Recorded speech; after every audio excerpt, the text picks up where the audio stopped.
Gini, Bang Marlon, sampean bisa tah nunjukin ke saya ribuan manuskrip Bible itu.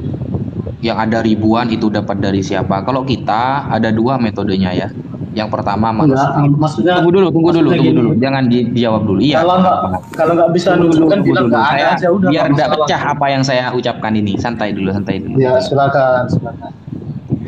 Nah, kalau kita, Bang Marlon, itu ada hafalan, ada manuskrip. Manuskrip hilang ya, manuskrip hilang, itu kita hafalan punya gitu loh. Dan sampai detik ini ribuan orang yang hafal Al-Quran. Kalau Bible, manuskripnya ribuan, itu ketemu nggak dari siapa aja itu manuskripnya? Kan nggak ketemu gitu loh. Apakah nemu di tong Oke, sampah berarti begitu? manuskripnya hilang ya. Manuskrip hilang. Skripnya hilang. Ya, sebagian ada di Turki, sebagian ada di Turki. Sebagian ada di Turki. Iya, Saya lanjut sholat dulu. Sebagian aja. iya, sebagian bro. Ya, yang di Turki itu sama nggak tertulis dengan yang di Al-Quran sekarang? Sama bro, sama bro. Sama. Mm-mm. Jadi tadi yang dibilang perbedaan kirat itu gimana tuh? Anda paham nggak kiroat itu apa bro? Bro Marlon, kiroat itu apa bro? Masalah gini, di YouTube-nya Kiroat Gracia itu Pelo, apa? Dijawab dulu. dia Tunggu udah dulu. ungkapkan Bentar. ternyata ada Saya di sini saya ambil alih ya. Al-Quran Jadi bentar beberapa Marlon. versi gitu loh. Aduh, Maksudnya Marlon. kalau supaya adil ditunjukkan Ini loh aja. Marlon. Minimal ketika kamu bicara, kamu tahu apa yang kamu bicarakan. Biar kami di sini nggak punya kerja keras sekali untuk mengajarkan kamu gitu loh. Jadi ketika kamu berbicara tentang teorema Sama, Pitagoras, sama, kamu nggak konsepnya ngerti sama. angka satu. Konsepnya sama. Tunggu dulu. Kalau kamu nggak mengerti Bentar dulu. Alkitab, nggak usah bicara Kamu punya Roh Alkitab. Kudus Sama nggak sih? konsepnya. Enggak, beda. Aku akan buktikan kalau konsepnya beda. Jadi diam dulu. Makanya dengarkan orang Kalau bicara, kamu jangan klaim cuma beda, bicara. saya juga bisa klaim beda. Jangan hanya klaim. Kalau hanya Yang klaim bis, beda gitu. yang bilang Al-Qur'an dengan Biblos sama siapa? Makanya jadi orang itu Kamu jangan mendengar. pakai Kalau statement kamu ganda dulu. kamu di sini mau mengajar atau mau diajarkan? Kalau mau mengajar saya Tadi kasih waktu saya kamu 2 hari 2 bertanya. malam. Silakan bicara. Tadi Kamu saya bertanya, bertanya, tapi malah dijawab nanya sendiri. balik. Gimana sih? Iya kan? Tadi saya Iya, bertanya, malah bertanya tapi ditanya jawab balik. sendiri. Sekarang saya jawab, malah dipertanyakan. Gimana? Mana yang benar nih? Tadi saya Mana yang bertanya, kamu jawab? malah Mana yang ditanya kamu jawab balik. pertanyaan kita? Yang kamu jawab pertanyaan Tadi kita saya yang mana? coba, Kamu tahu nggak arti kiroat? saya jawab, malah dipertanyakan. Iya, saya luruskan dulu bro. Kan jenengan Iya. nanya kiroat yang berbeda kiroat itu gimana mak? Di mana Qurannya kan gitu kata sampean. Sedangkan jenengan berarti kan pertanyaannya itu salah bro gitu. Kalau sampean menanyakan mana manuskrip kiroat Ibnu Mas'ud seumpama, kiroat Warosh, kemudian Asim, kiroatnya Nafi', Susi dan lain sebagainya. Anda bertanya seperti itu salah gitu. Makanya saya luruskan dulu yang jenengan pahami kiroat itu apa gitu loh. Kiroat itu sepemahaman saya itu berkaitan dengan cara baca, tanda baca kurang lebih gitu. Oh beda, salah bro. Ajarkan Ustadz. Gini bro, jada coba bro nanti main-main lah di pesantren-pesantren besar di seluruh Indonesia bro. Jenengan tanya Saya udah ini, kiroat saya udah sabah itu, nonton Gracia aduh Pelo dipotong soalnya. terus. Ini mau dijawab Oh dipotong ya, gimana? Ini emang gak ada sopan-sopannya ini. Ustaz Wafidah lembut kayak gitu. Kamu tuh bertanya kan tentang Islam loh, kamu bertanya di sini, dan Ustadz Wafi ini menjawab sesuai kapasitas beliau. Kamu bicara tentang Gracia Pelo, ikutin tuh dia di penjara tuh sekarang tuh. Ya, Gracia Pelo kamu ikutin, masuk penjara dia tuh ya. Jadi dengarkan ketika orang menjelaskan. Dengarkan ketika orang menjelaskan ya. Ya, ngerti juga enggak kiraat, udahlah nyebut salah pula kiroat lagi. Silakan Ustaz Wafi. Kiroat itu bukan manuskrip bro, gitu loh. Bukan manuskrip kemudian harus ditampakkan gitu, bukan. Makanya bro Marlon main-main lah ke pesantren-pesantren, tanya ilmu kiroah sab'ah contohnya. Ilmu kiroah sab'ah itu gimana? Ilmu kiroah sab'ah itu antara guru dan murid bertemu melafatkan cara bacanya, dialeknya ya. Bukan manuskrip yang ditanyakan, dan itu terus bersambung. Contoh, sekarang jenengan main-main ke Jawa Timur.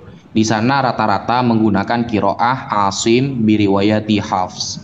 Nah, itu sampean akan dilafatkan begini loh cara bacanya ini. Kenapa? Karena dulu Al-Quran itu gak ada harokat, gak ada titik bro.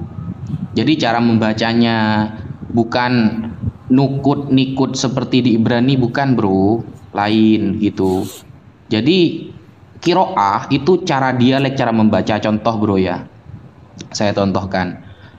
Di dalam Al-Quran ada siratal ladzina an'amta alaihim. Nah, di dalam kiroah yang lain dibaca siratal ladzina an'amta alaihimu. Nah, kan beda. Him dengan himu kan beda. Itu kedua-duanya bacaan itu sama-sama memiliki oral atau sanad yang bersambung kepada Rasulullah Shallallahu Alaihi Wasallam. Gitu kalau nanya kiroat, bukan disuruh tunjukin manuskrip. Salah pertanyaannya bro. Gitu loh. Paham nggak bro?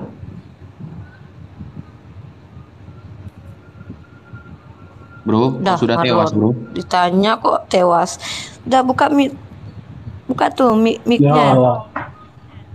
Apakah perbedaan kiraat memiliki huruf yang sama? Sama bro, sama. Sudah bro? Yakin? Loh, saya kalau jawab itu yakin bro. Saya belajar kiroat itu bro. Jadi gini, nanti Marlon coba belajarnya jangan pakai bahasa Arab. Homofon, homograf, homoglif ya. Suaranya Bang Nefros kecil bang. Tes. Nah, sip. Ya, jadi bahasa Indonesia aja lah. Artinya gini, Bro Marlon ya. Homofon itu apa? Homograf itu apa? Homonim itu apa? Tulisan sama, bacaan beda. Bacaan sama, tulisan sama. Bacaan beda, tulisan sama. Tulisan beda, bacaan beda. Gitu-gitu. Nah, itu dipelajarin aja gitu. Jadi pertanyaan yang Bro Marlon itu saya tahu muaranya kemana, tapi itu nggak ada kaitan gitu dengan apa yang dibahas hari ini gitu loh. Sekarang ini, karena sekarang ini bicara soal original text gitu. Original text itu pasti mengacu kepada catatan-catatan yang paling tua gitu ya. Kalau kiroah itu kan pelafalan, itu beda lagi. Itu berkaitan dengan lidah sama congor lah. Katakanlah kan begitu. Jadi sama mulut gitu, sama suara gitu. Gimana bangsa Arab misalnya dibanding dengan bangsa Ethiopia atau dibanding dengan bangsa Barat, itu pengucapannya berbeda, spellingnya berbeda, pronunciationnya berbeda gitu. Nggak ada kaitan dengan tulisan. Kalau tulisan itu sama semua isinya. Iya. Gitu. Betul. Karena dulu gak ada titik, ya, gak ada harokat. Kalau Muhammad pakai kiraat apa? Muhammad pakai kiraat kan sudah dijelaskan sama Bro Neflos, ada homo itu. Kalau homoseks tanya ke Aderion bro. Saya tanya Muhammad pakai kiraat apa? Apaan sih pakai kiroat apa? Enggak, itu berkaitan dengan iya. Jadi begini, misalnya begini ya. Allah tuh menurunkan nabi itu di dalam bangsanya ya. Misalnya bahwa Allah menurunkan Al-Quran dengan bahasa Arab supaya kalian mudah memahaminya, mudah dimengerti. Kenapa mudah dimengerti? Kan gitu. Artinya disesuaikan dengan kultur, dengan budaya, dengan kebiasaan, dengan pengetahuan. Makanya saya tanya gitu. Original congornya itu pakai kiraat apa gitu loh. Nah, jadi gini ya. Ini kalau dijelaskan berkali-kali nggak ngerti, berarti dekat IQ-nya dengan IQ gorila ya, 90 ya. Kera tuh, bangsa kera. Jawabannya tahu nggak jawabannya? Wallahu alam. Bukan pertanyaannya Anda salah, bro. Jadi naskah proto, ya. Jadi peninggalan yang bersifat proto, nomenik, ideograf, petroglif itu beda-beda. Yang di batu disebut dengan apa, yang di dinding gua disebut dengan apa, yang di kertas disebut dengan apa, pelepah disebut dengan apa, hafalan disebut dengan apa.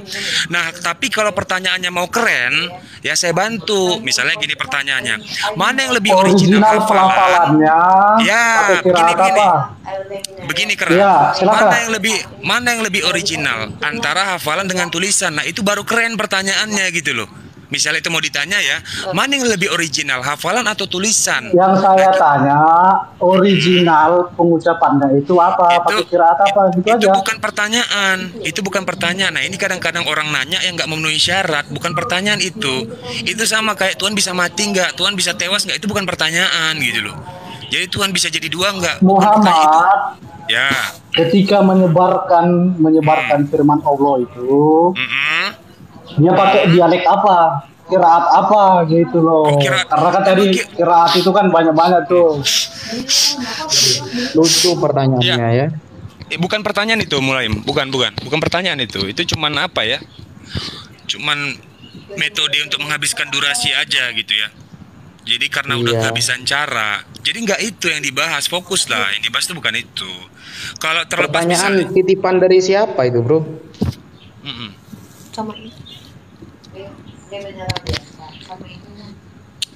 Mungkin disederhanakan lagi Bang Neflos bahasanya biar dia bisa bertanya gitu.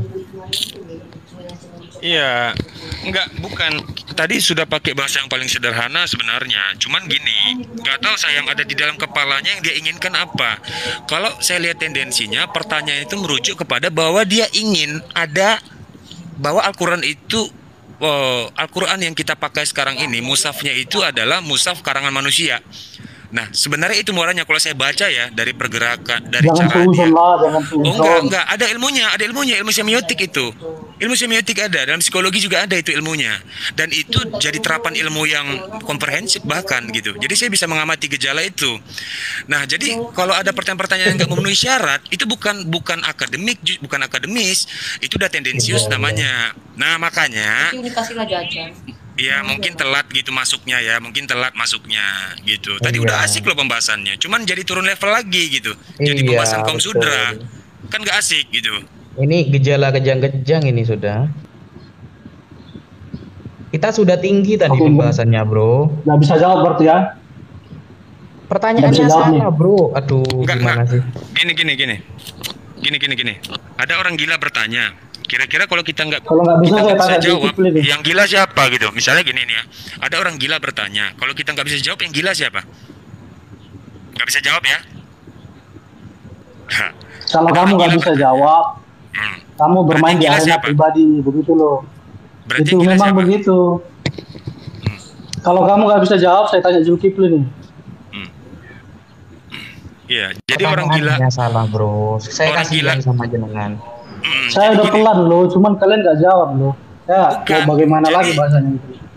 Bukan mau bagaimana lagi ya, seharusnya menggunakan bahasa yang bisa dimengerti gitu. Jangan bahasa-bahasa bangsaan itu bangsaan itu kan belum kompleks bahasanya, nggak jelas gitu. Iya, bangsaan itu nggak jelas. Ada loh, peradaban itu ada. Kebiasaan makhluk Neanderthal 250.000 tahun yang lalu itu memang kayak gitu, komunikasinya nggak jelas, maka putus rantai peradabannya. Dulu peradaban juga menyembah batu kok. Zaman dulu juga peradaban menyembah batu. Itu masih anak baru nyembah batu. Masih anak baru, dan nyembah matahari juga masih anak baru. Yang nyembah angin ada. Mau saya tunjuk peninggalan yang nyembah angin. Peradaban zaman dulu juga nyembah batu. Iya, nanti kita bahas itu aja, makhluk purba mau. Nanti kalau ditanya balik. Boleh. Kamu kalau ditanya balik bingung. Oke, Marlon, sudah cukup ya. Kamu sudah bertanya. Terima kasih. Oke, Marlon, sudah cukup kamu bertanya. Sekarang gantian, jangan pergi dulu, ditanya balik. Jangan pergi dulu, ditanya balik dong. Parameter yang kamu tanyakan kepada kami juga akan kami pertanyakan kepada kamu. Silakan, siapa yang mau mengambil kuda-kuda untuk bertanya? Nah, saya boleh. Kalian nggak bisa jawab kok. Silakan. Bisa jawab. Mas Jadi gini, masalah tekstual, masalah varian. Nah, ini kita akan menggunakan parameter yang sama ya. Coba kamu lihat di Daniel 4 nomor 24. Di sini ya. Aduh, kelihatan nggak ya? Bismillah, benar kelihatan. Di sini tulisannya Lahen, Malka, Milki, Yisfar. Nah, di sini ada dua varian nih. Di sini ada Alik, di sini ada Alak. Ya. Ini ada dua varian nih. Mungkin cara orang Temoni membaca itu seperti Alik. Tapi kalau orang Sephardim itu membaca itu Alak. Nah, di sini juga nih.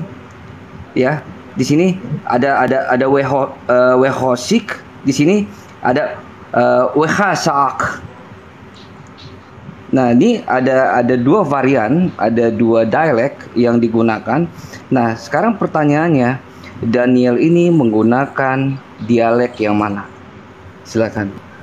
Saya sarankan Sirius Moto belajar homofon, homograf, homoseks sama Zulkifli. Kok gitu? Udah ketahuan kan? Itu Nah, Enggak, jadi gini loh. Tadi saya nggak sebenarnya saya udah menghujat ngasih loh. tadi saya udah ngasih spoiler, orang gila kalau ada itu diabaikan atau dilayani. Kan gitu. Cuman Uniriva kan nggak nangkep kode itu kan. Itu ada dalam bab psikologi loh. Dan itu valid Iya, kan, iya. terbukti kan? Kajian tunggu, akademisnya aku lagi terbukti. sibuk. Bentar aku lagi Iya. order makanan, Bang Nevlos. Itu ilmu psikologi itu bukan ilmu sembarangan, langsung dibuktikan dengan terapan ilmu iya, itu. iya, wait, Ketahuan kan tendensiusnya. Aku lagi gini, aku lagi pesen makanan, ya Allah, lapar oi dari tadi. Lanjut Wilisu. Oh my god, aku lapar oi. Aku lagi ini. Silakan. Oke, Iya, makasih masa- Uni. Saya dijawab begitu sih, homoseksual Iya. gitu. Janganlah. Bentar Uni, izin 7 menit aja. 10 apa saya salat tuh sebentar. Lanjut. Oke, makasih Bang Moto. Mungkin yang maksud dari Bang Marlon tadi sebenarnya sih begini sih pertanyaannya. Mungkin dipertanyakan ketika Muhammad menyampaikan wahyu kepada sahabat-sahabatnya, itu utamanya dia menggunakan dialek apa? Karena memang sih saya juga sih sudah tahu sih dalam hadis juga memang permintaan Muhammad kepada Tuhan untuk apa ya, mempermudah sahabat-sahabatnya untuk membaca apa yang disampaikan oleh Muhammad itu memang ada dalam hadis, aku sudah tahu. Cuman masalahnya mungkin yang dimaksud oleh Bang Marlon tadi, dia pengen tahu asli atau dialek utama yang digunakan Muhammad itu yang mana yang benar. Itu aja Iya. sih. Loh, justru terjawab itu sama pertanyaan sampean itu. Ya, Gimana jadi gini, sih? izin Ustadz kalau boleh masuk Ustadz ya. Jadi Lanjut, nanti coba lanjut. Ustadz diluruskan ya. Jadi begini, ada yang harus kita tahu bahwa zaman dahulu bangsa Arab itu punya aib. Aibnya apa? Barang siapa yang bisa baca dan bisa tulis, itu adalah orang-orang yang lemah. Beneran, itu orang-orang yang bodoh dalam bangsa Arab. Kenapa? Mereka mengunggulkan hafalan.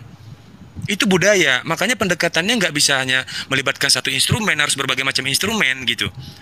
Nah makanya, apakah hanya Nabi Muhammad SAW yang tidak bisa baca dan tidak bisa tulis? Oh banyak dulu bangsa Arab itu. Kenapa? Karena dianggap aib. Hafalan itu lebih unggul daripada apapun. Orang yang bisa baca dan orang yang bisa tulis itu orang yang bodoh dulu, menjadi aib itu. Jadi kalau pertanyaannya bahwa bagaimana kemudian Nabi Muhammad SAW itu menyampaikan firman, lalu kemudian firman itu dihafal, lalu bagaimana lagi pertanyaan dengan firman-firman yang tertulis di dalam pelepah kurma atau di tulang-tulang, kan begitu. Nah itu kita lihat pendekatan sejarahnya lagi, gitu ya, pendekatan sejarahnya lagi. Ya intinya tadi udah jelas ya, bahwa kiroah dengan cara kiroah, dilafalkan lalu kemudian dihafal. Dilafalkan lalu kemudian dihafalkan. Nah hafalan itu siapa yang menjadi validatornya? Dia akan bersandar kepada baginda Nabi Muhammad SAW nanti. Siapa-siapa saja yang menghafal itu dan itu terjaga. Nah karena Al-Quran itu atau petunjuk itu harus disebarkan kepada seluruh manusia, kan begitu ya. Maka di zaman kekhalifahan itu, di zaman khalifah itu, nah itu dibuat gitu, mushaf namanya. Nah mushaf itu juga terdiri dari berbagai macam jenis ya begitu ya. Tapi bukan berarti merubah isi. Itu hanya metodologi supaya bangsa-bangsa lain bisa membacanya, mudah mempelajarinya, gitu. Kan gitu dia. Tapi keputusan itu semua sudah langsung diawasi oleh baginda Nabi SAW. Jelas itu diawasi oleh baginda Nabi. Kan begitu kira-kira. Ya. Oke, masalah validasi yang tadi Pak Ustadz Wafi tadi sampaikan bahwa memang Al-Quran itu divalidasi oleh Muhammad. Cuman kan yang kita ketahui bersama bahwa ketika mushaf itu dikumpulkan dan dibukukan dalam satu buku, yang jadi pertanyaan kan mungkin Ade Marlon tadi merujuk kepada yang masalah tulisannya itu merujuk ke satu tulisan satu dialek apa dialek-dialek lain itu masih digunakan, karena yang setahu kita juga bahwa ya mushaf-mushaf itu sudah dibakar, jadi otomatis bakal sudah tidak bisa digunakan lagi. Aduh, Karena yang jadi pertanyaan Mas begitu Bisu. kan belum selesai aku Bang. Ustaz Wafi bentar. Iya, Kan belum pertanyaannya selesai. sudah salah. Dibakar itu setelah zaman Sidina Abu Bakar, jauh. dikumpulkannya zaman Sayyidina Abu Bakar lebih lama jauh. Jadi jangan dicampur-campur gitu kalau nanya. Mungkin dibaca dulu sejarahnya biar nyambung gitu cara jawabnya. Monggo lanjut. Enggak, masalahnya nyambung gimana? Karena kita tahu kan memang Al-Quran itu ya kan sudah dikumpulkan, pernah juga dibakar. Yang jadi masalahnya, bentar bang, aku kan belum selesai. Kan jadi masalahnya kan orang-orang kan jadi bingung begini, orang-orang yang tahu mungkin atau mungkin ada juga yang nggak tahu. Nah, jangan pakai mungkin loh Willy Su. Gini, tunggu. Mungkin itu tidak digunakan dalam ranah diskusi. Kalau kamu mau mengkritisi bahwa data valid, kalau kamu pakai mungkin, kami mohon maaf kami nggak mau seperti Bang Neflos bilang tadi. Mohon maaf ya, kami menanggapi ini sia-sia. Ustaz Wafi itu mondok loh bertahun-tahun di Ponpes Negeri. Masa mau menanggapi kemungkinan dari kamu? Tolong kamu bawa dasar di sini bahwasannya yang kamu pegang itu kuat. Ada pernyataan literatur Islam menyatakan bahwasanya ada A, B, C dan D. Baru kita tanggapi di sini, kita diskusikan. Kalau kemungkinan dari kamu yang tidak pernah belajar dan tidak pernah mondok kami tanggapi, lebih baik saya menanggapi anak saya yang bertanya, kenapa Tuhan laki-laki dan perempuan, Bu? Nah, jadi bingung nanti kan. Jadi tolonglah jangan bawa kemungkinan di sini. Bawa data valid yang memang kita diskusikan di sini. Apa polemik yang mau kamu angkat terkait tentang Al-Qur'an? Baru kita bisa bahas di sini dan kamu pahami setiap apa yang kamu katakan, tolong kamu pahami. Jangan kayak Marlon tadi, nggak ngerti dia apa yang diomonginnya. Lanjut. Ya gini, aku tuh kan belum selesai, cuman ya dipotong sih nggak apa-apa sih, cuman kan ya bisa nilai aja sih teman-teman di sini. Gini maksudnya aku kan iya teman-teman bisa menilai. Nggak apa-apa. Gini, ini jangan naik darah lah, kan gini. Kita itu sudah tahu dan kita tidak ada kemunafikan dalam ilmu yang kita tahu bersama bahwa memang Al-Quran itu pernah dibakar. Nah, yang kita bahas tadi masalah dialek. Nah, kita ketahui bersama memang ada 7 dialek yang digunakan. Yang dimaksud dari Marlon tadi mungkin dia mempertanyakan ketika Muhammad menyampaikan firman kepada sahabat sama dia menggunakan dialek apa. Nah, itu jawabannya sih saya sudah dapat tadi dari Pak Ustadz Wafi bilang bahwa pertanyaan aku dijawab oleh pertanyaan aku sendiri, bahwa memang dalam hadis itu ditulis bahwa Muhammad pernah memohon kepada Tuhan untuk mempermudah sahabat-sahabatnya untuk membaca atau menghafalkan firman-firman yang disampaikan oleh Muhammad. Cuman yang jadi pertanyaan, yang jadi masalah di sini, ketika satu buku yang sudah dikanonkan, apakah yang dikanonkan itu masih menggunakan? Enggak, kita nggak pakai kanon. Buku yang sudah, jadi gini, saya udah tahu muaranya itu. Jadi gini ya. Iya, kita nggak pakai kanon loh. Saya pakai bahasa sederhana saja ya. Misalnya begini, ada salah satu. Gini. Enggak, saya tahu muaranya. Gimana saya harus bantah? Kita kan harus belum bantah selesai. sesuatu yang salah gitu loh. Nggak bisa. Kamu ngerti nggak kanon itu artinya apa? Jadi nggak bisa kalau kamu katakan Al-Quran itu di kanon gitu loh. Jadi gunakan bahasa-bahasa Al-Quran gitu. Gini maksudnya gini dulu. Gini. Ketika saya itu mau menyampaikan suatu kebenaran yang memang teman-teman di sini sudah tahu semua, di banyak berapa orang ini ada kebenaran apa? Orang kamu ngomong aja kamu nggak tahu yang kamu ngomongin. Kanon artinya apa? Begini, maksudnya masalahnya begini. Banyak orang yang awam yang tidak tahu kisah dan sejarah ini, ya kan? Jadi saya ini ingin menyampaikan, hanya ingin memberitahukan kepada orang-orang awam yang tidak tahu. Jangan dipakai. Padahal orang-orang yang ada di sini sudah tahu, Ustaz Wafi sudah tahu, Unirifa sudah tahu, tapi ketika saya mau bahas ini nggak mau sampai aku selesai, terus bilangnya aku ini kok salah. Padahal ini itu justru perilaku hipokrit. Jadi dia ada istilah-istilah gitu ada. Jadi banyak kalau kita mau pakai istilah-istilah banyak. Jadi gini ya. Contoh nih kita ambil coba analogi aja ya. Sorry. Saya pakai analogi satu sampel saja misalnya.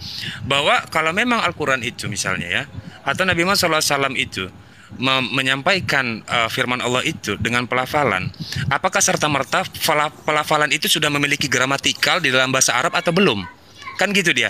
Saya bilang bahwa pelafalan itu datang dari Allah Ta'ala. Kenapa? Salah satu bukti nyatanya adalah ayat-ayat mutasyabihat yang bangsa Arab sendiri nggak tahu artinya. Artinya apa kesimpulan dari situ? Bahwa pelafalan itu datang dari Allah Ta'ala yang kemudian diucapkan oleh baginda Nabi. Kan begitu. Nanti terlepas alasan-alasan kenapa Allah itu menurunkan ayat mutasyabihat, itu panjang lagi ceritanya.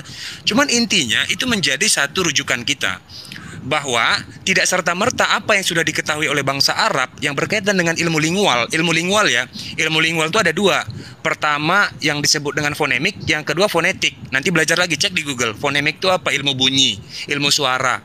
Fonetik itu apa gitu, belajar lagi. Ada lagi tadi homograf, homonim kan begitu ya.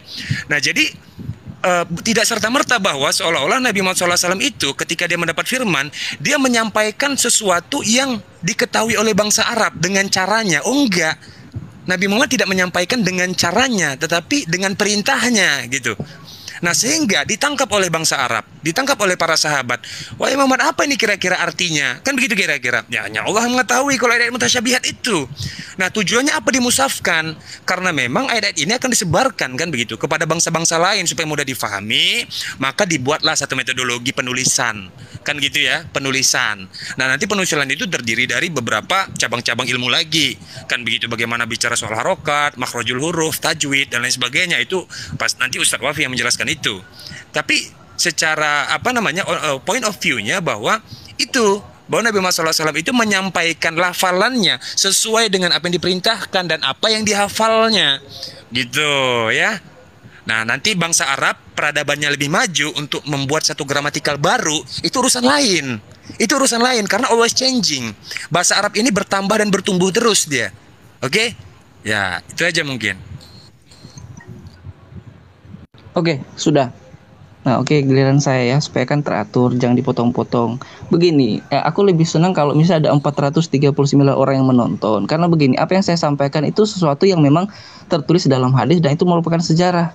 Nah, ketika saya menyampaikan bahwa dialek-dialek yang disampaikan oleh Muhammad kepada sahabat-sahabatnya, terus mushafnya yang sudah dikumpulkan dan dibukukan, itu jadi pertanyaan. Mungkin Marlon tadi dia merujuk kepada apakah Al-Quran itu yang sudah dibukukan satu buku itu masih menggunakan 7 dialek, 7 aruf, apa tidak? Karena kalau misalkan cuma menggunakan satu buku itu atau satu dialek satu dialek satu aruf, kenapa masih ada dialek-dialek yang lain? Karena yang kita tahu bersama bahwa dalam sejarah tersebut bahwa mushaf-mushafnya, ya naskah-naskah yang dikumpulkan setelah dibukukan itu sudah dibakar. Kenapa masih ada muncul ya tulisan yang berbeda? Itu yang mungkin dimaksud dari Marlon. Nah ini kan saya hanya menyampaikan apa yang saya dapat, apa yang pernah saya ketahui dan saya pernah baca. Nah mungkin Ustadz Wafi juga sudah tahu, Uni Rafi juga mungkin sudah tahu. Tapi maksudnya di sini kan kalau dipotong-potong kan akan pasti kan mereka berpikir apa yang Willy sampaikan tidak benar. Padahal ini benar, kebenaran yang memang ya tidak bisa ditolak karena dalam hadis ini tertulis seperti demikian. Ya nggak tahu sih kalau misalkan apa hadis mana tuh hadis mana, coba kebenarannya itu pakai data dong, jangan pakai kemungkinan air ludah doang. Hadis mana yang kamu bawa, coba ya, kita mau lihat kan gini sini. Ya kan gini beginilah kalau misalkan aku diskusikan kalau masuk room pasti dipotong-potong gini, padahal mereka itu sudah tahu tapi seakan-akan memojokkan gini. Bukan gini caranya Uni itu memojokkan orang itu sudah tahu. Iya, tahu. Kamu merasa terpojok, berarti enggak. Kamu tahu tidak hadis yang kamu baca itu minimal nama hadisnya apa, di dalam kitab apa, nomor berapa. Kalaupun kamu tidak mampu tunjukin, setidaknya kamu mungkin mengingat nasnya atau bunyi hadisnya. Mustahil kalau kamu pernah membaca, kamu tidak ingat sama sekali gitu loh. Setidaknya begitu. Kalau ya Al-Bukhari pasti sudah tahu. Begini, kemunafikan seseorang itu ketika sudah tahu, terus dia tidak beranggapan bahwa tidak ada. Itu suatu kemunafikan yang sangat luar biasa dan suatu dusta yang mendustakan orang-orang awam yang memang tidak tahu.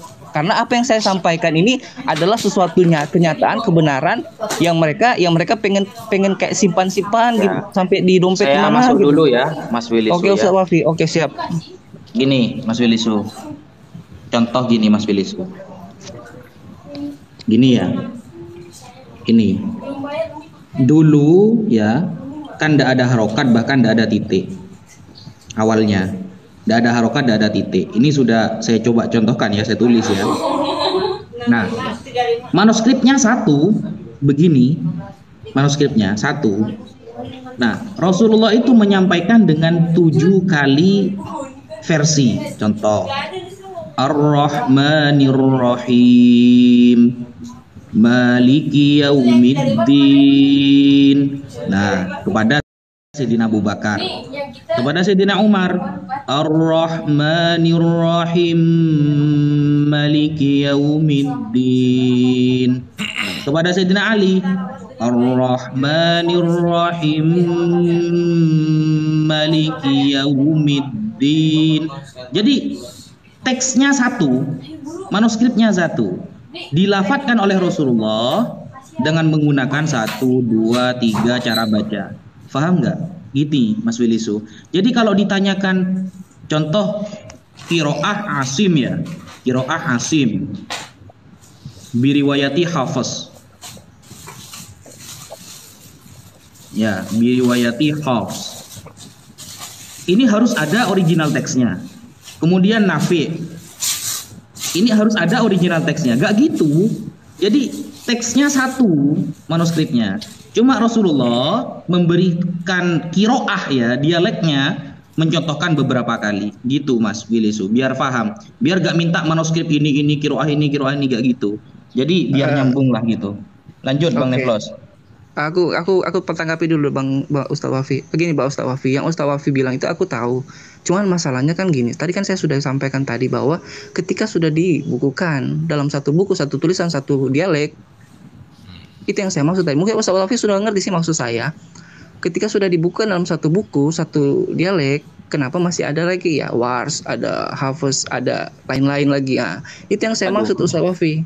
Bukan masalah dialek, bukan. Aku nggak permasalahkan itu. Bang Wisnu. Saya kan bilang dulu gak ada harokatnya, gak ada titiknya, bro. Aduh. Makanya Lanjut, gini, coba Bang Neflos. Boleh tanggepin nggak ya? Coba sedikit ya. Bang Wilsu kan tadi sudah paham maksud Ustadz Wafi. Sekarang ini gini, kita yang mau tahu pahamnya Bang Wilsu. Bang Wilsu, coba dulu beritahu kita perbedaan antara lafal dan lafaz. Apa bedanya lafal dan lafaz? Biar enak gitu diskusinya, biar nyambung. Apa bedanya lafal dan lafaz? Turun orang itu. Iya. Kenapa ya setiap saya berseru tuh kayaknya yang Oten tuh kayak lari sambil terkentut-kentut gitu ya? Ada apa ya? Kok bener hadis itu ya?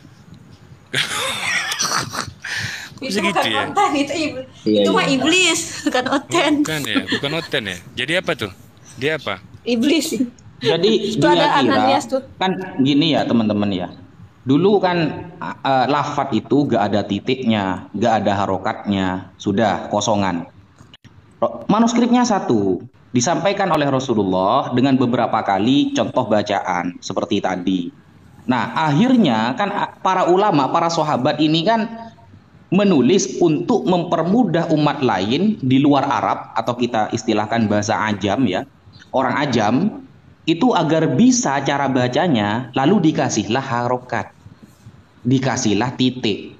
Makanya dari sahabat Abdullah bin Mas'ud contohnya, dalam surah Al-Baqarah tertulis wa mallahu bighafilin amma ta'malun, pakai ta. Kemudian dari sahabat Sayyidina Umar, wa mallahu bighafilin amma ya'malun, pakai iya. Langsung dikasih titik. Ada yang pakai ta, ada yang pakai iya. Yang awalnya gak ada harokat, ditambahi harokat biar orang di luar Arab paham cara membacanya, karena mereka ada hafal. Kalau sahabat sudah hafal, tidak usah dikasih tulisan pun dia paham. Nah, kok ada yang berbeda, ada yang ya, ada yang tak. Sama-sama pernah dilafadzkan Rasulullah. Cuma dikasih titik sama harokat, mempermudah orang di luar Arab agar membaca bahwa inilah dialek-dialek. Kalau original teksnya ya satu, nggak ada harokatnya, nggak ada titiknya gitu. Ya mungkin itu yang bisa saya sampaikan. Lanjut Bang Neflos. Iya, Tapi jadi di KBBI aja ya, oh siap oh, dokter. Jadi sebenarnya gini, di KBBI itu coba sekarang searchingnya di KBBI, perbedaan lafal menurut KBBI dan perbedaan lafaz menurut KBBI. Jelas itu perbedaannya antara penulisan dan pengucapan. Yang ditanyanya tadi apa? Penulisan atau pengucapan? Jadi kita bingung, dicampur aduk kayak nasi padang gitu. Nah kita nggak suka gitu, pakai metodologi Kristen itu kan metodologi nasi padang, campur-campur, pusing kita. Yang mana nih dulu yang mau diiniin gitu. Jangan pakai metode nasi padang ya kalau mau nanya. Ya silakan. Nasi padang ya, masih mending nasi padang ya. benar. Jadi pertanyaannya tidak jelas. Dia sudah tahu qiraat itu cara membaca, bukan merubah huruf-hurufnya, tetapi masih ngeyel. Artinya apa ya? Apa yang dia mau cari? Arti maknanya tidak berubah. Cara membaca sudah dikasih tunjuk.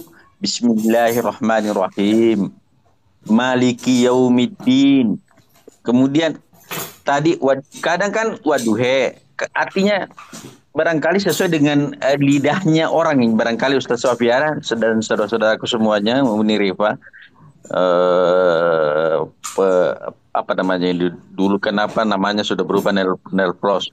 Ini pengembara akal sebenarnya ini. Dengan Enis dan Chaos Moto saudaraku. Jadi ini memang selalu dipertentangkan, apalagi mencari apa namanya itu yang ditulis-tulis itu. Sementara kan budaya hafalan menjadi budaya umat Islam kan. Nah, yang saya pahami setelah banyak saya baca-baca bahwa apa yang ada di manuskrip itu hanya mencocokkan dengan apa yang dihafalkan. Jadi kalau cocok ya sudah, Bismillah, lanjutkan seperti itu. Dan tidak ada manuskrip waktu-waktu itu dulu yang dikumpul oleh Hafsah ya. Ini yang saya pernah baca, Hafsah pada zaman Abu Bakar. Iya. Ya, Seperti kenapa Ustaz? itu. Sorry, saya sambil. Hafsah kan Lanjut yang saja, kumpul Ustaz. waktu itu. Ya, seperti itu. Dan qiraat itu sudah diterangkan dengan jelas oleh Ustaz Najah. Apalagi dipertanyakan, sudah diberi contoh. Caranya begini Ali, caranya Umar begini, caranya Abu Bakar begini. Tapi masih ngeyel. Apa sebenarnya dia mau? Repot juga karena kita menghadapi mereka yang tidak bisa baca Quran, Mbak. Nah, itu intinya. Artinya berhadapan Karena dengan orang begini, bodoh. sederhananya begini ya. Al-Quran ini tidak akan pernah bisa kita baca kecuali kita punya guru. Ada pakar Al-Quran itu 10 tahun, Bang Edis, ya kan? 10 tahun dia katanya menjadi pakar Al-Quran kan. Tapi baca nggak bisa. Karena apa? Karena nggak punya buku, Pak, nggak punya guru. Nah, guru kita belajar qiraat itu tersambung dari guru kita ke guru atasnya lagi, ke atasnya lagi, ke atasnya lagi, nanti sampai ke Asim, ke Waris dan sebagainya. Nah, itulah yang menjadi qiraah itu gitu loh. Nah, mereka nggak pahami ini gitu Pak. Mereka kan nggak paham yang seperti ini. Karena mereka kebiasaan mungkin membaca terjemahan doang, membaca teks. Sementara Al-Quran itu bukan teks, tapi lebih kepada oral gitu. Mungkin seperti itu Pak ya dari saya. Sepakat saudaraku. Kalau artinya Ya, gini. silahkan aku minta tolong Bang Moto atau Ustaz Wafi, tolong dong dijagain room aku tinggal sebentar ya. Lanjut Ustaz Wafi. Siap. Jadi awalnya kan begini ya. Waalaikumsalam warahmatullahi wabarakatuh. Awalnya silakan sesuatu. Rasulullah, di zaman Rasulullah itu belum ada ya, belum ada titik, belum ada harokat, belum ada apa. Anggaplah seperti ini. Tapi aslinya bukan begini tulisannya, tapi menggunakan khot kufi. Kalau khot kufi, maka tulisannya begini nanti.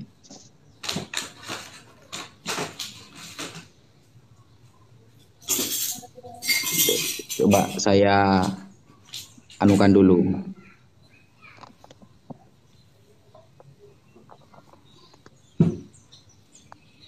Nah, begini. Ini khot kufi seperti ini. Khot kufi lurus-lurusan, anggap seperti ini dulu. Nah, kemudian berkembang ya agar memudahkan orang yang di luar Arab. Begini, gak ada titik, gak ada harokat. Rasulullah mengajari sahabat Abdullah bin Mas'ud. Baru ada yang namanya titik, ada harokat. Tujuannya agar mempermudah cara bacanya. Dialek-dialek yang turun dari Allah melalui malaikat Jibril. Wadduha. Seperti itu. Rasulullah juga ngajari kepada Ubay bin Ka'ab. Cara bacanya wadduha. Begitu. Nah, nanti dari sini karena awalnya ini mushaf yang pertama gak ada harokat, gak ada titik. Di zaman para sahabat sampai akhir itu diberi harokat, diberi titik sesuai apa yang dia dengar dari hafalan dari Rasulullah. Kayak tadi ada yang pakai iya, ada yang pakai tak. Ini akhirnya juga seperti itu. Nah, Abdullah bin Mas'ud itu nyambung kepada bacaannya Nafi, Imam Nafi, Warosh. Kemudian Ubay bin Ka'ab turun sampai Asim. Nah, begitu. Dari semuanya ini siapa yang menvalidasi? Nyambung ke sini. Siapa yang menvalidasi? Rasulullah. Manuskripnya satu, Rasulullah ngasih contoh cara bacanya berbeda-beda. Akhirnya karena cara baca berbeda-beda, ditulislah mushaf-mushaf para imam itu untuk mempermudah orang yang di luar Arab. Begitu.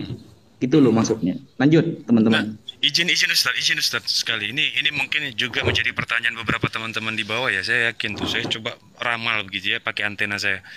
Itu Ustaz begini. Jadi Rasulullah mengajarkan hal itu kepada beberapa sahabat, di mana pengajaran itu terdapat pelafalan yang ada perbedaan di situ ya. Nah, pertanyaan saya itu begini Ustadz, apakah pelafalan yang berbeda itu sama juga datang dari Allah Ta'ala? Ya 2 kali, 1 kali, atau bagaimana? Karena kan ini kalamullah juga nih, kalam lafzi ya kalau saya nggak salah itu. Apakah memang sama atau Rasulullah SAW itu menyesuaikan dengan apa yang dipahami, dimengerti oleh orang gitu? Nah itu saya mau bertanya juga itu, Ustaz. Hadisnya kan begini. Unzilal Quran. Quran diturunkan, berarti kan ada yang menurunkan dari Allah. Ala sab'ati ahruf. Sudah dengan menggunakan 7 huruf. Begitu. Jadi Allah yang menurunkan, tidak berani Nabi Muhammad ijtihad sendiri. Iya, baru paham. Iya, betul. Siap. Lafadznya unzila. Quran diturunkan, berarti kan ada yang menurunkan.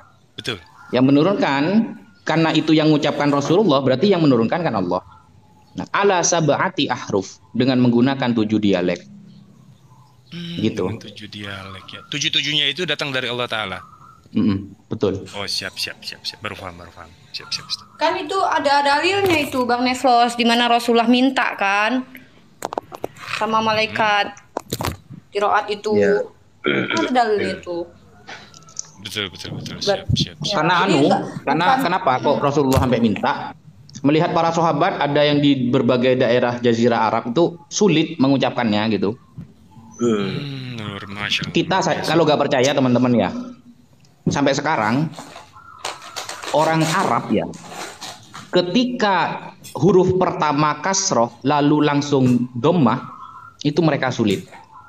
Contoh, saya di pondok dulu 1 tahun, kerjaannya itu menerjemah tamu-tamu yang dari luar Arab. Waktu itu beliau ingin menyebutkan jam setengah 7. Jam setengah 7 kan berarti bahasa Arabnya jam 6 lebih 30 menit. Nah, bahasa Arabnya kan begini seharusnya. As-sa'ah as-sadisah wan nisfu.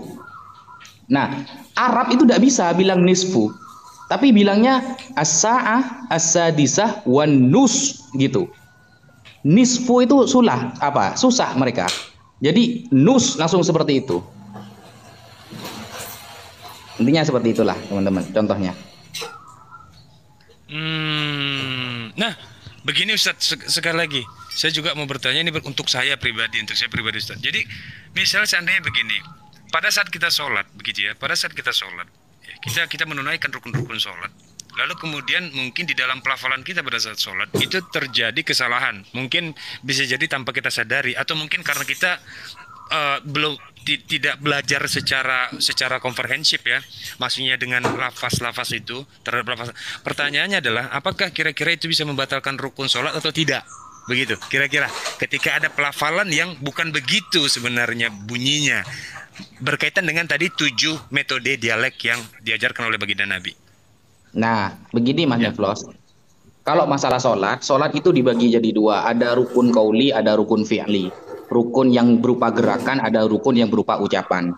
Nah, salah satunya syarat orang menjadi imam contohnya ya, tidak boleh lahan. Lahan itu artinya semacam pelo atau tidak bisa mengungkapkan huruf yang benar sehingga dapat merubah makna tersebut. Contoh, di dalam Al-Quran ya ada ayat seumpamanya itu, saya contohkan ya, apa contohnya, itu langsung berubah nanti maknanya itu. Al-birru, nah, birrul walidain. Nah, dia tidak bisa bilang kasroh karena pelo atau apa, akhirnya dibaca barru. Birrun artinya berbuat baik, birrul walidain berbuat baik kepada orang tua.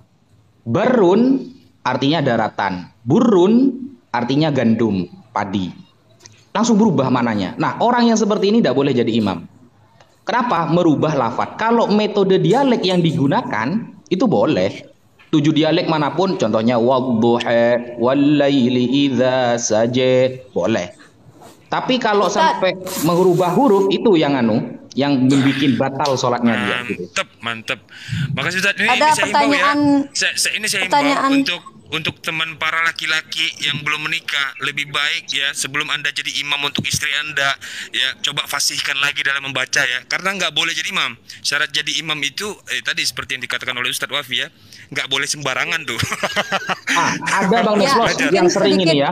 Siap. Dikit unik. Ada yang sering salah itu teman-teman. Di Al-Fatihah. Al-Fatihah ini kan wajib ya, wajib fasih dan wajib dibaca. Jadi kalau nggak mampu membaca Fatihah, maka harus membaca Al-Quran yang lain yang kira-kira seperti Fatihah panjangnya. Nah, Fatihah ini banyak kesalahan ini. Iyaka. Nah, iyyaka na'budu wa iyyaka nasta'in. Itu iyyaka artinya kan hanya kepada engkau. Na'budu kami menyembah. Wa iyyaka dan hanya kepada engkau. Nasta'in kami meminta pertolongan. Iyaka ini kalau gak ditekan, dibaca iyaka, ya, gak ada tasdidnya, gak ditekan i, gak ada seperti itu, maka artinya matahari. Coba lihat di kamus nanti ya. Iyaka hanya kepada matahari nak butuh kami menyembah. Gitu nanti maknanya. Astagfirullahaladzim. Bahaya sekali. Waduh, nauzubillah min zalik. Waduh. Itu Tapi padahal kalau cuma kita uang tidak tekanan sadar, ya. Ustadz, tapi kalau kita tidak sadar, apakah jatuh itu syirik di situ? Oh enggak sampai syirik. Cuma kan? iya enggak sampai kalau syirik karena dia tidak meyakini kan dan tidak paham gitu. Cuma masalah kalau jadi imam gitu. Betul, Nah, terus gimana pernyataan Ustadz? Misalnya orang cadel itu berarti tidak boleh jadi imam ya Ustadz? Orang lahan, orang pelo terus melafatkan adza menjadi za semuanya ya. Tidak bisa, memang aslinya begitu. Itu tidak boleh jadi Tidak imam. bisa jadi imam. Iya. Terus gimana Nabi Musa Ini Ustadz? ilmu penting. Nabi Musa kan tidak ada rukun kok seperti itu sholatnya Uni. Oh nggak ada. Uni ada aja. Ini penting sekali loh, ini penting benar itu. Tapi Ustadz begini Ustadz ya, Ustadz ini pertanyaan yang agak sedikit ekstrim ya Ustadz ya. Ini agak sedikit ekstrim ini. Mohon maaf nih Ustadz, saya bukan ada menguji, tapi memang ini pengen saya tanya. Kenapa dalam bacaan-bacaan sholat atau dalam Suara apa trompet siapa? Trompet Luga? Malaikat Israfil kayaknya sudah mulai marah sama Willy Show ini. Luga. Enggak, itu aku sorry.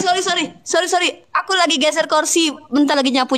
Maaf. Aku lagi geser kursi. Maaf. Lanjut. Trompet Luga. Ya. Ini berkaitan dengan lafal ya Ustadz ya. Kenapa pada saat rukun sholat tadi, ketika ada pelafalan kita yang secara tidak sengaja sebenarnya itu tidak membatalkan rukun sholat atau bahkan tidak dikenai sanksi oleh Allah Ta'ala. Tapi Allah alam bisawab lagi lah, kembali lagi nanti niatan manusia itu beribadah untuk apa. Tetapi dalam urusan talak ini nggak ada toleransi Ustadz. Ketika sudah dilafalkan walaupun dia dalam keadaan tidak sengaja, jatuh hukumnya. Nah ini kenapa lebih tinggi kedudukan ini? Padahal sholat itu masuk dalam rukun Islam yang wajib bahkan. Nah itu Ustadz, pengen tahu saya itu kenapa itu Ustadz kira-kira ya? Ada 3 perkara yang bercandanya itu jadi beneran ya. Yang pertama talak, yang kedua memerdekakan budak, yang ketiga nazar, begitu.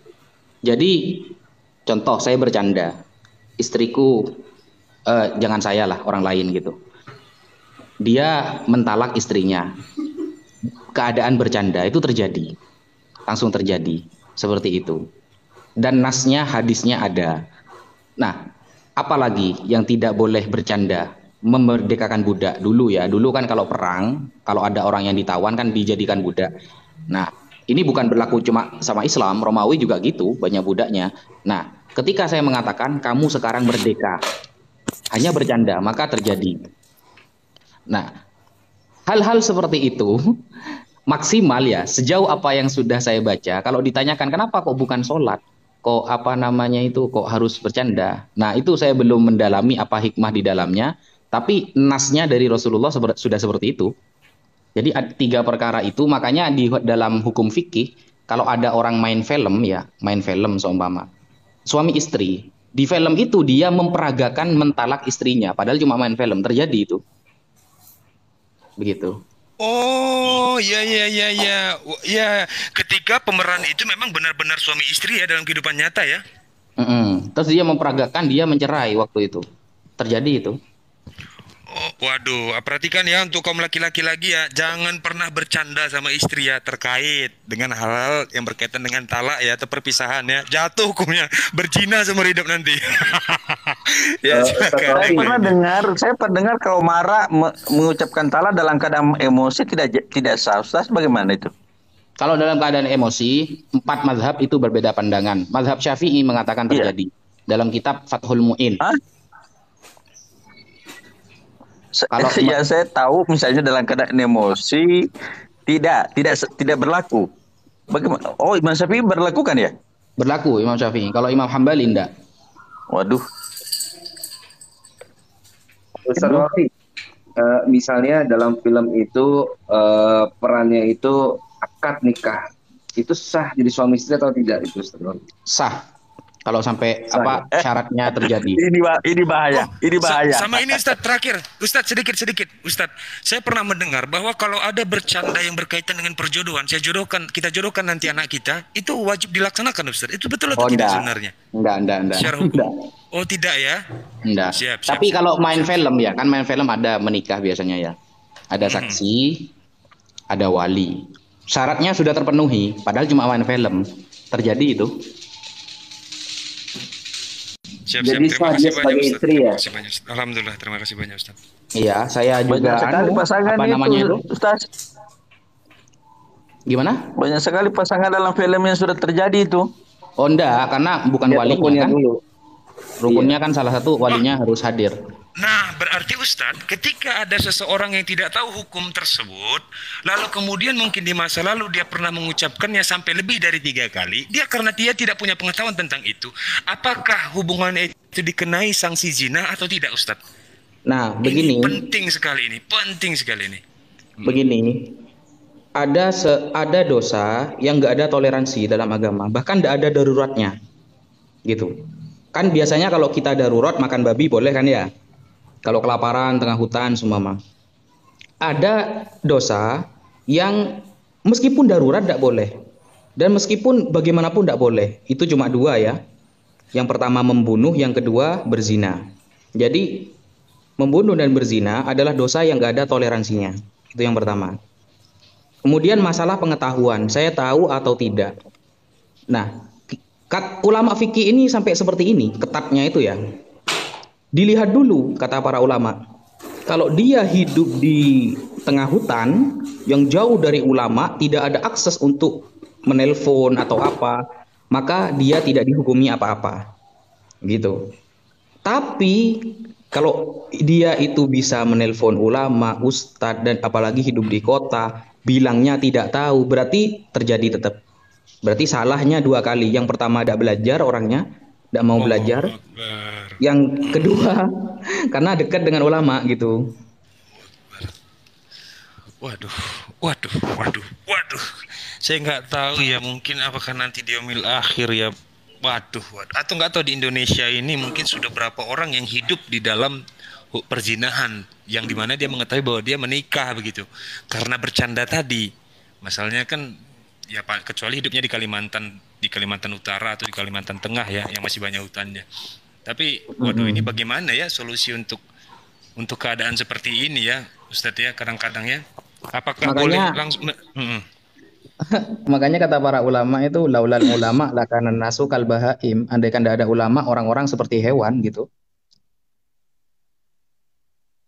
Nggak ada apa? Nggak ada aturan. Oh ya, assalamualaikum buat Ustadz. Saya harus tutup dulu nih Ustadz, soalnya HP saya panas banget Ustadz.